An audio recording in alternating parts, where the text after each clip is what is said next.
पाप पदरिते नीती स्नान घालिते घेता पाप पदरिते नीती स्नान घालिते लाल लाल रक्त हे क्रूसावरून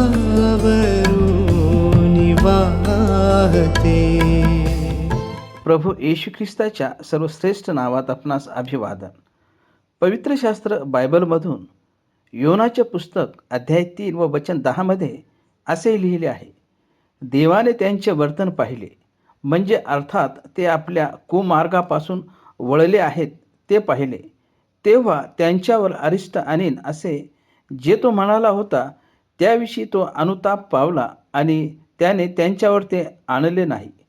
आजही देव प्रत्येक मनुष्याचे वर्तन पाहत आहे आणि बायबलप्रमाणे प्रत्येक मनुष्य पापी आहे.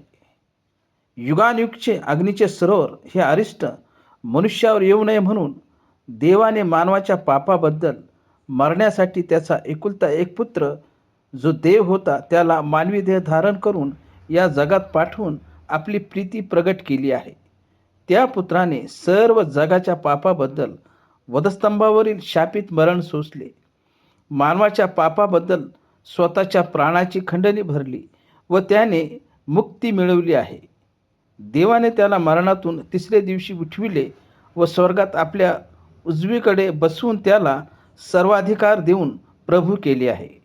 यामागे देवाचा हाच उद्देश आहे की पापामुळे मनुष्यावर जे अरिष्ट आले आहे ते दूर व्हावे व प्रत्येक मनुष्याने निनवेतील लोकांप्रमाणे पश्चाताप करून वळावे व प्रभू येशू ख्रिस्ताच्या मरणावर व मरणातून तिसऱ्या दिवशी उठण्यावर विश्वास ठेवून त्याला प्रभू म्हणून स्वीकारावे व त्याला सार्वकालिक जीवन मिळावे.